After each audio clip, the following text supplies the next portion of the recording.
Saudara-saudaraku yang dikasihi Tuhan, Shalom. Salam damai sejahtera untuk Anda semua dan selamat bertemu kembali dalam renungan harian Katolik. Bacaan-bacaan dalam misa hari ini merupakan kelanjutan dari permenungan kita yang lalu. Kita tetap akan merenungkan bagaimana hasil dari sebuah doa, yaitu Samuel, anak Hana, buah dari berjuang dengan duka dan luka.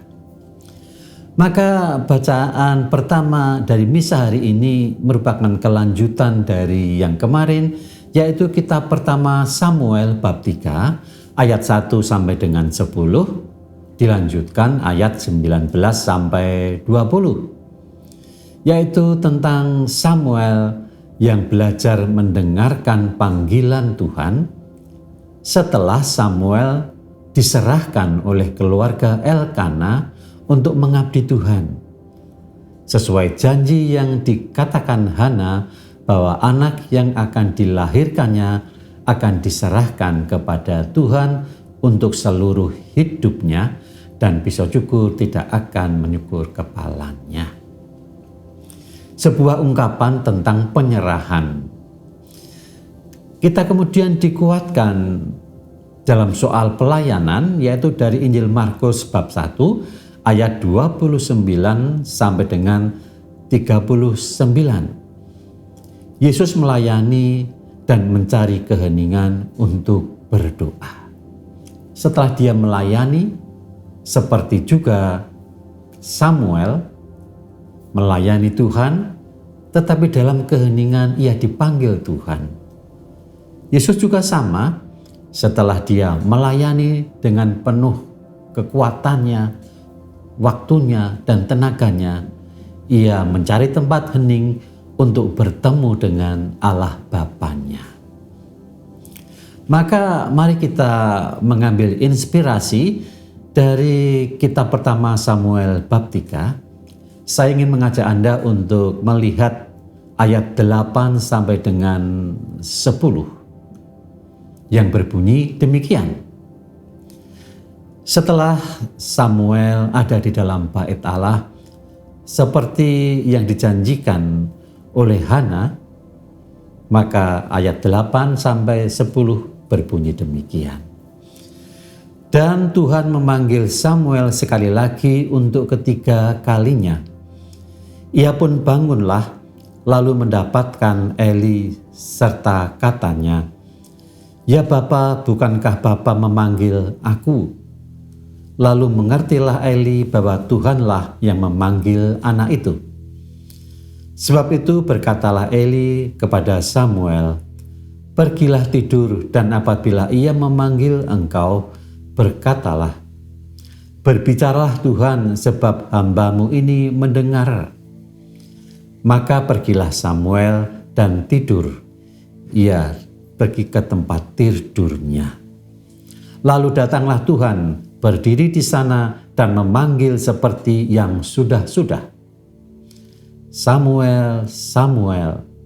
Dan Samuel menjawab, "Berbicaralah, sebab hambamu ini mendengarkan." Ini adalah kisah bagian terakhir dari panggilan Tuhan kepada Samuel. Ketika dalam situasi tidur, Allah memanggil Samuel, maka ia datang kepada Eli, karena dikiranya Elilah yang memanggil. Tapi ternyata bukan. Untuk yang kedua kali, maka Samuel pun juga datang kepada Eli, karena mengira Elilah yang memanggil. Dan akhirnya Eli mengerti yang memanggil Samuel bukan seseorang, tetapi Allah yang memanggil dia. Seperti Yesus juga, keheningan itu bagian dari untuk mendengarkan suara Allah. Maka mari kita lihat sepadanan, yaitu Markus bab 1 ayat 35 sampai dengan 37 yang berbunyi demikian. Pagi-pagi benar, waktu hari masih gelap, ia bangun dan pergi keluar, yaitu setelah dia melayani. Ia pergi ke tempat yang sunyi dan berdoa di sana. Tetapi Simon dan kawan-kawannya menyusul dia. Waktu menemukan dia, mereka berkata, "Semua orang mencari engkau." Jawabnya, "Marilah kita pergi ke tempat lain, ke kota-kota yang berdekatan, supaya di sana juga aku memberitakan Injil, karena untuk itu aku telah datang." Demikianlah misteri keheningan. Di situ orang berhadapan dari hati ke hati dengan Bapa. Di situ manusia berwawancara dari hati ke hati dengan Tuhan. Maka dalam situasi semacam itu, inspirasi yang kita temukan bisa menjadi sangat murni, karena kita berwawancara dari hati ke hati dengan sang sumber inspirasi, yaitu Allah sendiri. Kalau demikian, lalu apa pesan dari kedua bacaan itu? Kiranya inspirasi itu berbunyi demikian: Tuhan sering berbicara dalam keheningan, bukan dalam kebisingan. Maka di tengah-tengah kesibukan kita perlu meluangkan waktu sejenak untuk hening. Mungkin tidak usah terlalu istimewa mengambil tempat tersendiri, tetapi di tengah-tengah kesibukan kantor, Anda perlu diam sebentar, melihat apakah yang aku kerjakan ini sudah benarkah? Atau di tengah-tengah rapat yang begitu ramai dengan banyak usulan dan perdebatan, mungkin perlu waktu diam sejenak, barang 1-2 menit, meneliti kembali, membuat discernment dari berbagai macam usulan yang banyak itu. Apakah berujung pada kemuliaan Tuhan? Saudara-saudaraku yang dikasihi Tuhan, hidup modern memang sering dipenuhi dengan suara, pekerjaan, gawai, dan tuntutan, bahkan banyak opini orang. Dalam situasi semacam itu, kita bisa mengalami distorsi.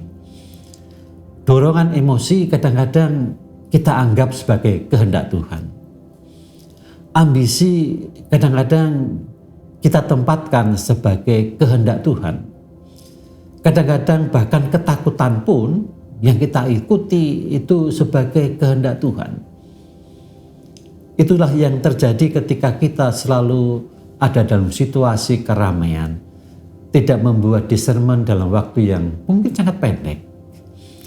Maka iman itu tidak hanya soal berbicara tentang Tuhan, berbicara kepada Tuhan, bukan hanya berdoa kepada Tuhan, tetapi belajar mendengarkan suara Tuhan, seperti juga yang dilakukan oleh Samuel, seperti juga yang dilakukan oleh Tuhan kita Yesus Kristus.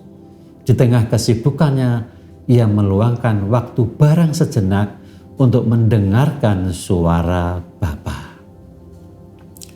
Saudara-saudaraku yang dikasihi Tuhan, dalam kesibukan semacam itu, keheningan itu sesuatu yang sangat istimewa. Maka jangan lupakan dan jangan dibuang. Maka dalam keheningan batin itu, mari kita berdoa dan belajar untuk mendengarkan suara Tuhan dalam batin kita yang paling dalam. Marilah berdoa. Allah Bapa yang Maha Bijaksana, di tengah-tengah kesibukan dan kebisingan hidup kami, Engkau tetap memanggil kami satu persatu, nama demi nama, dari hati ke hati. Seringkali kami mendengar tetapi tidak mengenal suara-Mu, karena hati kami terlalu penuh dengan banyak hal, opini, ketakutan, usulan, dan berbagai macam hal. Kami ingin seperti Samuel dan Tuhan kami Yesus Kristus. Seperti Samuel, ajarlah kami berkata, "Berbicaralah Tuhan, hamba-Mu mendengarkan." Bukan hanya kami yang berdoa, memohon dengan banyak kata kepadamu. Maka beri kami hati yang hening, yang mau berhenti sejenak, agar dapat mengenal kehendak-Mu. Bila kami lelah, ingatkanlah kami untuk datang kepadamu dalam hening. Bila kami bingung mengambil keputusan, pimpinlah kami melalui doa yang hening. Bila kami dipanggil untuk melangkah, berilah kami keberanian dalam keheningan batin kami. Maka kami serahkan seluruh hidup kami ke dalam tangan-Mu, ya Bapa, demi Kristus Tuhan dan pengantara kami. Amin. Tuhan bersamamu dan bersama rohmu, dan Allah yang Maha Kuasa memberkati kita dalam nama Bapa, Putra, dan Roh Kudus. Amin.